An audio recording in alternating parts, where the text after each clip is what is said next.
Assalamualaikum warahmatullahi wabarakatuh. Salam sejahtera bagi kita semua. Yang terhormat kepada dosen pengampu Accounting Learning Evaluation, Bapak Dr. Jarod Tribowo MSI, serta teman-teman yang kami banggakan. Pada kesempatan kali ini, izinkan kami dari kelompok 2 mempresentasikan materi mengenai analisis item test.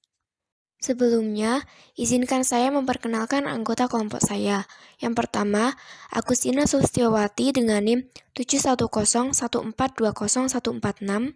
Yang kedua, ada Malika Olia dengan NIM 71014201150. Dan yang ketiga, ada saya sendiri, Muya Salsabila dengan NIM 71014201175. Materi yang akan kita presentasikan adalah yang pertama, pengertian analisis item test, yang kedua, pengertian tingkat kesukaran dan contohnya, yang ketiga, pengertian daya beda dan contoh perhitungannya, dan yang keempat, pengertian pengecoh dan contohnya. Baik, materi yang akan kita bahas terlebih dahulu adalah materi yang pertama, yaitu pengertian analisis item test.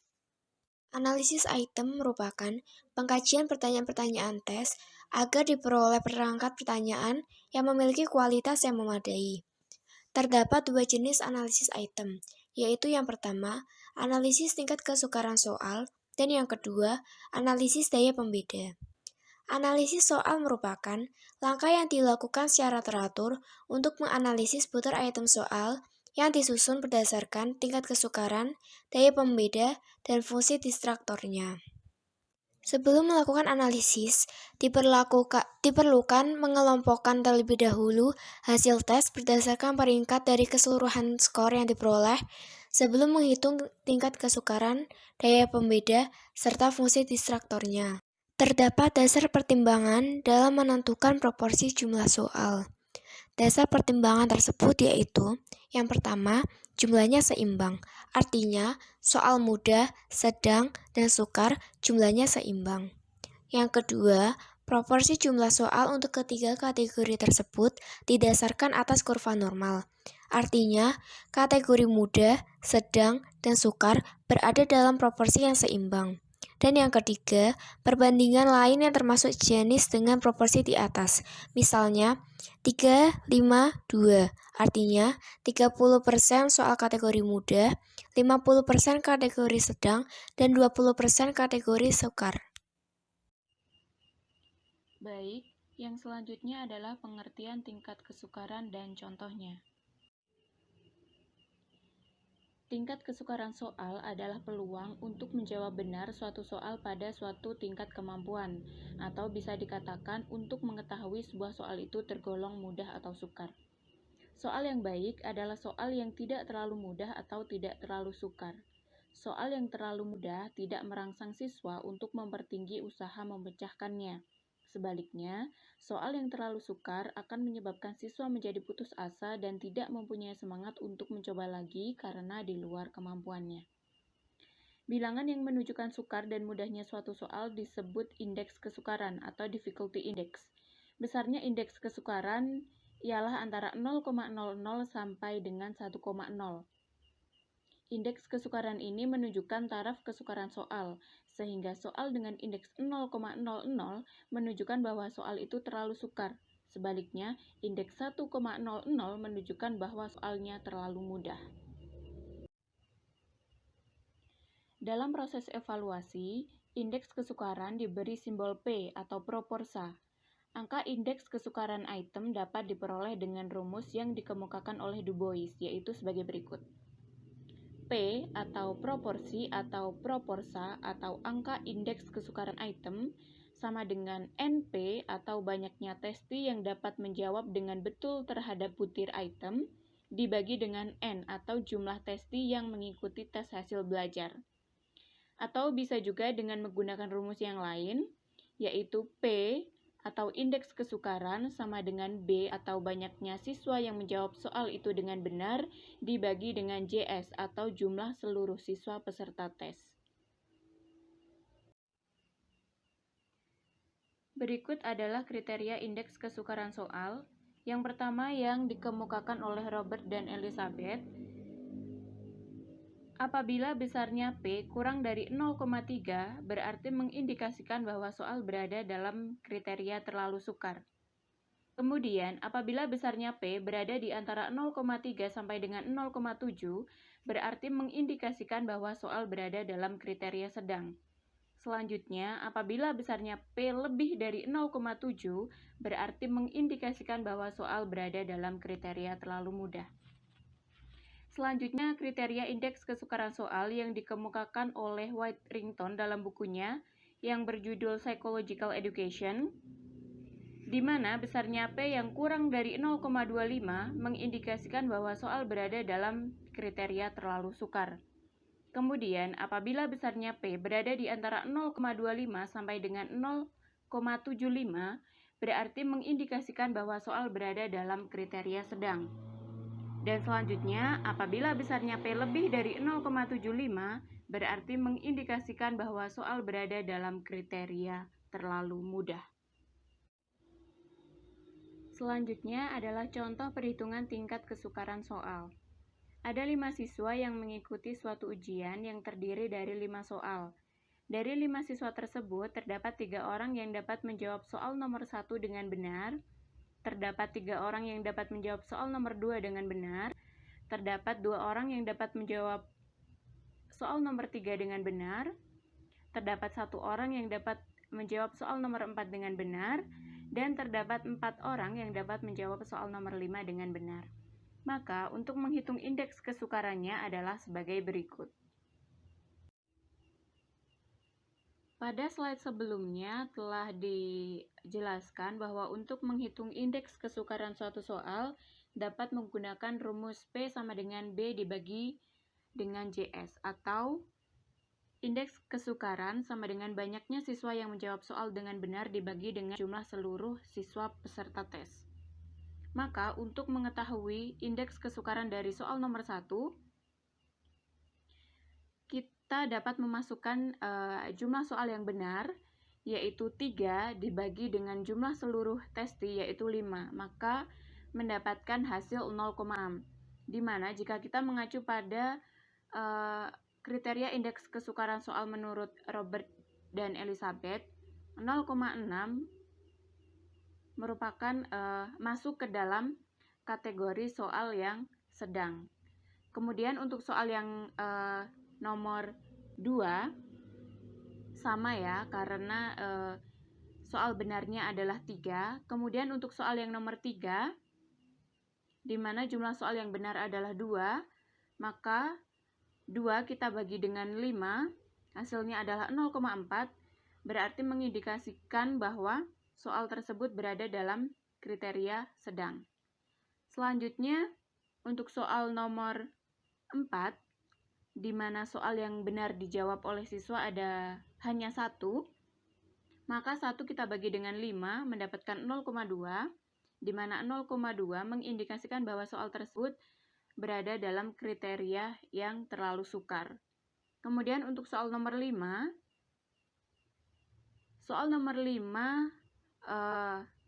terdapat 4 orang yang menjawab dengan benar, maka kita bisa menghitung dengan cara 4 tadi dibagi dengan 5 menghasilkan 0,8. 0,8 ini mengindikasikan bahwa soal tersebut berada dalam kategori yang terlalu mudah. Mohon maaf, ini ada kesalahan pengetikan. Jadi untuk soal nomor 5 ini 0,8 berada dalam kriteria yang terlalu mudah. Selanjutnya kita masuk ke dalam materi yang ketiga, yaitu pengertian daya beda dan contoh perhitungannya. Untuk mengetahui intensitas sebuah soal terkait dengan kesukarannya, dibutuhkan sebuah daya pembeda, yaitu kemampuan antara butir soal dapat membedakan antara peserta didik yang menguasai materi yang diujikan dengan peserta didik yang belum menguasai materi yang diujikan. Angka yang menunjukkan besarnya daya pembeda disebut dengan indeks diskriminasi, yang berkisar antara 0,00 sampai dengan 1,0. Terdapat 3 titik pembeda, yaitu yang pertama, negatif 1,0 atau rendah sekali atau negatif. Kemudian yang kedua 0,00 yang berarti rendah. Kemudian yang ketiga adalah 1,0 yang berarti baik sekali atau positif. Untuk mengetahui daya pembeda pada setiap soal, maka dapat digunakan rumus perhitungan daya pembeda sebagai berikut. D sama dengan PA dikurangi dengan PB, atau bisa juga dengan rumus D sama dengan PH dikurangi dengan PI, di mana D adalah discriminatory power atau angka indeks diskriminasi item. Kemudian PA atau PH adalah proporsi testi kelompok atas yang dapat menjawab dengan benar butir item yang bersangkutan. Kemudian PB atau PI yaitu proporsi testi kelompok bawah yang dapat menjawab dengan benar butir item yang bersangkutan. Untuk menghitung PA atau PH maka dapat diperoleh dengan rumus yaitu BA atau banyaknya testi kelompok atas yang dapat menjawab dengan benar butir item yang bersangkutan dibagi dengan JA atau jumlah testi yang termasuk dalam kelompok atas. Sedangkan untuk menghitung PB atau PI dapat diperoleh dengan rumus yaitu BB atau banyaknya testi kelompok bawah yang dapat menjawab dengan benar butir item yang bersangkutan dibagi dengan JB atau jumlah testi yang termasuk dalam kelompok bawah. Nah, setelah kita menghitung daya pembeda dengan rumus perhitungan daya pembeda seperti yang telah dijelaskan pada slide sebelumnya, maka akan dihasilkan sebuah angka yang mana menunjukkan besarnya daya pembeda atau yang disebut dengan indeks diskriminasi. Apabila angka yang dihasilkan berada di kisaran 0,00 sampai dengan 0,2, berarti mengindikasikan bahwa butir soal atau butir item yang bersangkutan memiliki daya pembeda yang lemah sekali atau jelek. Kemudian, jika angka yang dihasilkan berada di antara 0,2 sampai dengan 0,4, berarti mengindikasikan bahwa butir item yang bersangkutan memiliki daya pembeda yang cukup atau sedang. Kemudian, apabila angka yang dihasilkan berada di kisaran 0,4 sampai dengan 0,7, berarti mengindikasikan bahwa butir item yang bersangkutan memiliki daya pembeda yang baik. Selanjutnya, apabila angka yang dihasilkan berada di kisaran 0,7 sampai dengan 1, berarti mengindikasikan bahwa butir item yang bersangkutan memiliki daya pembeda yang baik sekali. Kemudian, yang terakhir, apabila angka yang dihasilkan bertanda negatif, maka mengindikasikan bahwa butir item yang bersangkutan memiliki daya pembeda yang negatif atau jelek sekali. Baik, yang terakhir kita akan bahas tentang pengertian pengecoh atau distraktor dan contohnya. Menurut Toha, tujuan pemakaian distraktor adalah mengecohkan mereka yang kurang mampu atau tidak tahu untuk dapat dibedakan dengan yang mampu. Lalu, menurut Arikunto, sebuah distraktor dapat dikatakan berfungsi dengan baik jika distraktor tersebut dapat mempunyai daya tarik yang besar bagi pengikut-pengikut tes yang kurang memahami konsep atau kurang menguasai bahan. Sehingga, berdasarkan pendapat Toha dan Arikunto, kita dapat mengambil kesimpulan bahwa fungsi distraktor adalah sebagai opsi pengecoh dalam mengecohkan testi agar testi tertarik untuk memilihnya. Distraktor yang baik adalah yang dapat dihindari oleh anak-anak yang pandai dan terpilih oleh anak-anak yang kurang pandai, dan jika terpilih, minimal 5% dari jumlah peserta. Terdapat rumus analisis fungsi distraktor, yaitu efektivitas distraktor atau ED sama dengan jumlah testi yang memilih opsi dibagi jumlah seluruh testi dikalikan 100%. Berikut adalah data tentang berfungsi atau tidaknya distraktor. Selanjutnya adalah contoh analisis distraktor atau pengecoh. Pada tes hasil belajar bidang studi akidah akhlak yang diikuti oleh 50 orang siswa Madrasah Sanawiyah, terdapat bentuk soal multiple choice item dengan item sebanyak 40 butir yang dilengkapi 5 alternatif yaitu A, B, C, D, dan E. Dari 40 butir item, dikhususkan pada butir item 1, 2, dan 3, diperoleh pola penyebaran jawaban item seperti tabel di atas. Pertanyaannya, berapa persen testi yang terkecoh untuk memilih distraktor yang telah dipasangkan pada item 1, 2, dan 3? Untuk penyelesaiannya, pada nomor 1, item nomor 1 dengan jawaban D dan distraktornya A, B, C, dan E. Lalu kita ambil contoh pengecoh A dipilih oleh 4 orang. Sehingga sesuai dengan rumusnya yaitu jumlah testi yang memilih opsi dibagi dengan jumlah keseluruhan testi yaitu 4 dibagi 50 dikali 100% sama dengan 8%. Maka pengecoh A telah berfungsi dengan baik karena angka presentasenya sudah lebih dari 5%. Selanjutnya pada nomor 2, item nomor 2 dengan jawaban B dan distractornya adalah A, C, D, dan E. Pada pengecoh A hanya dipilih oleh satu orang, maka 1/50 dikali dengan 100% sama dengan 2%. Artinya, pengecoh A belum berfungsi sebagaimana mestinya, karena angka presentasenya di bawah 5%. Jika kita lihat pengecoh A, C, D, dan E sama-sama belum mencapai angka presentasi 5%. Oleh karena itu, keempat distractor tersebut belum menjalankan fungsinya dengan baik seperti yang diharapkan. Yang terakhir adalah nomor 3, yaitu item nomor 3 dengan jawaban C dan distractornya A, B, D, dan E. Pada pengecoh A, B, dan D, masing-masing hanya dipilih oleh satu orang. Berarti 1 dibagi 50 dikali 100% sama dengan 2%.